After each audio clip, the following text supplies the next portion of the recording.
My wife and I were married for one night before I caught her with AP. I know it's crazy.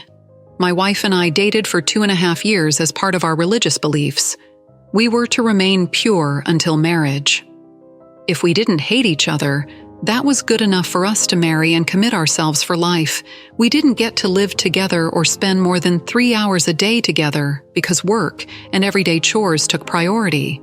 So when we got married, I was very excited and looking forward to the life we have had of us since we were very close to our family and friends. We had our wedding at a venue with a bed and breakfast, and over half of the people at our wedding got rooms there. Even though I was nervous and didn't think I knew what it meant to be a husband, I meant the vows I took with her. I wanted to learn with her and grow. She, on the other hand, seemed nervous, uncertain, and like she was going through the motions. She'd smile, but her face was full of focus and looked like a mask.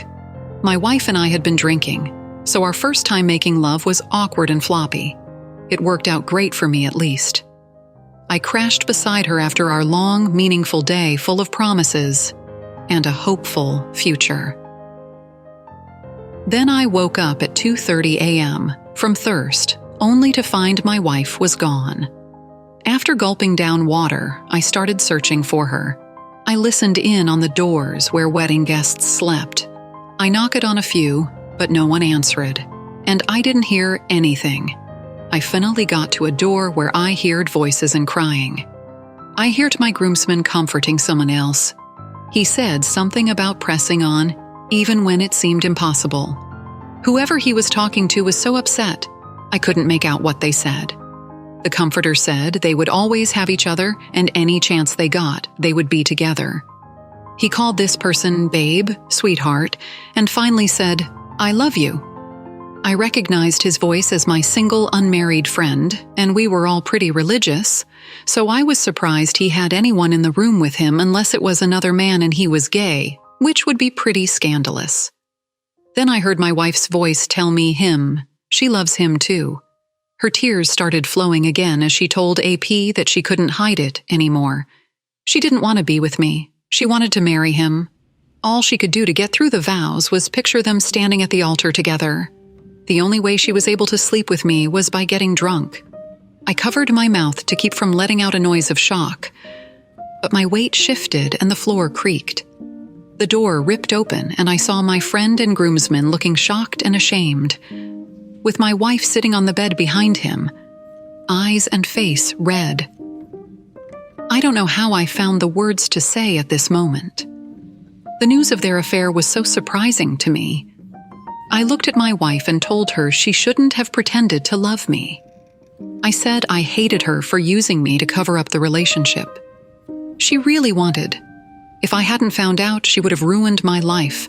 I would have been living a lie while she slept with AP behind my back. She was crying very hard and admitted that she's sleeping with my friend. She pleaded with me not to tell her parents or anyone about this. She got on her knees and said she would do anything for a quiet divorce. I told her she was a cheating coward that deserved to be embarrassed and shunned at. Facing that would probably be easier than putting on a charade for her entire life, I went back to my room and contemplated what to do. Most of our family and friends would be at a grand breakfast tomorrow, so that's where I planned to tell everyone. The next morning, my wife was laying next to me in our bed, being extremely sweet and loving. I jumped up and yelled that she was disgusting for trying so hard to trick me. She said we could get away with pretending we were married while I slept with anyone. I wanted this one against so many morals like that. I told her to forget about me and accept whatever her future holds. We went downstairs and she was sweating bullets before we met everyone. I told her she had to face her consequences for lying to everyone and cheating on me. It might be hard to recover from, but she learned how important it is to live an honest life.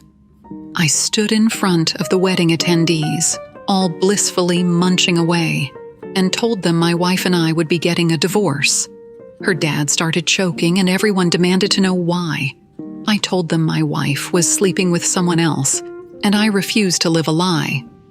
There was a collective gasp and head turned towards my wife. I stepped down to go pack my things, and as soon as I rounded the corner, I heard questions and shouting. Then AP stepped in and it got much worse. The venue actually called the police because the whole family was chaotically yelling at each other, and punches may or may not have been thrown. I think my wife's parents spent $15,000 on this wedding. That's enough to drive anyone crazy. Then you can add the complete disregard their daughter showed for the religion we all followed. I did not feel bad, because besides cheating on me, this woman was willing to act as my wife for our entire lives. Like that was easier than facing the truth about herself and her actions. I know I did the right thing, even though she ran away with AP never to be seen in the area again. Her parents sent apologies and gifts, telling me they only wished happiness for me and didn't raise their daughter to behave like this. I have no idea where she is today, but it's without the support of her friends and family. OP, I am so sorry. This woman lied to everyone, pretended to love you, and cheated on you. While it's true that family can be anyone you love, honor, and respect, infidelity and lies are never acceptable. Pretending to be a virgin, waiting for marriage is even worse for that. And the dishonesty of family would have every right to disown that person, even though I believe a family's love should be unconditional. I'm glad you found out as quickly as possible about her cheating and lies and followed through with leaving her. I know you'll have a wonderful, successful marriage in the future. You know, marriage takes honest communication and certainly no infidelity. You have a second chance at life, and I am proud of you for getting through this.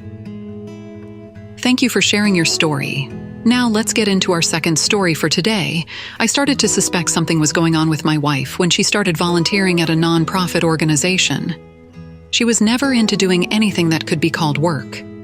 She basically got paid to be silly and goofy in videos that she made at home. I guess she had a pretty big online presence, which worked out well for her because she didn't like leaving the house. When she started volunteering in a place that took 25 minutes to drive to, that was out of character for her. Even driving to the grocery store 5 minutes away was enough time away from home. I was listening to someone at work talk about their friend who met this pretty woman at a part-time job he worked at. I really wasn't paying any attention, but to be nice. I asked where he worked when he said the name of my wife's nonprofit. My ears perked up. I asked if he had a picture of this woman, but he said no. He showed me his profile on social media, and there, it sent in a relationship, but it didn't specify who. My wife's profile always said the same thing because I didn't have a page. I had a hunch this was fate, telling me my wife was cheating. The guy didn't know what his friend's girlfriend's name was either. A part of me wondered why he tried gossiping if he didn't have all the information. I decided to leave work early. My wife mentioned having a few people from the nonprofit and the house today, but they'd be gone before I got home. Now, since I was leaving early, I'd get there before them. When I walked in the door, my wife's face went pale. She stammered to ask me what I was doing at home, and it was being horribly sweet, asking if I needed anything. I was so amused that I could see her panic. I knew she was cheating on me. She never behaved like this and was about to have someone at the house. At this moment, I owed my gossipy coworker thanks for any future happiness I found with my next partner. I took my time lingering in the hallway by the front door while my wife sweated bullets. I told her I had a stomach ache, so I wanted to see what she was up to. She looked like she wanted to scream at me to go back to work, but she couldn't. She beat her tongue and said the nonprofit people would be here any minute, so I might want to go upstairs or get somewhere a little less boring. I told her no thanks. Then I wanted to see what they were up to. I even asked if we could all play Jenga or poker. She was so frustrated. I couldn't help but laugh. She asked what was so funny, and I laughed me out. I said nothing. And then the doorbell rang. I rushed to answer it, but my wife was faster. She blocked the door, standing with her back against it. She said she was embarrassed of her friends because they weren't half as cool as me. I laughed hard, but I was getting annoyed. She was lying through her teeth, trying anything to keep me from discovering the truth. I fake bolted to go for the back door, and while my wife was in full momentum that way, opened the front door. There was a very confused and scared man looking at me, the same one I saw in the profile. I introduced myself as my wife's husband and asked what he was looking for. My wife appeared by the door, looking even more uncertain and panicked than he was. I laughed out loud and said they were both scared. Little dip craps. I said I knew what was going on between them and my wife needed to leave. AP turned to go, and my wife stepped back inside the house, dropping to Renee's. No sound came out of her mouth, but she was sobbing. I yelled for AP to look at her now. He did and drove away quickly. At this moment, I knew I made a terrible mistake. Mainly, I was always a very hardworking and reasonable person, and opposites attract, so I married a lazy jokester that didn't know what she wanted out of life. She begged me not to leave her or make her leave.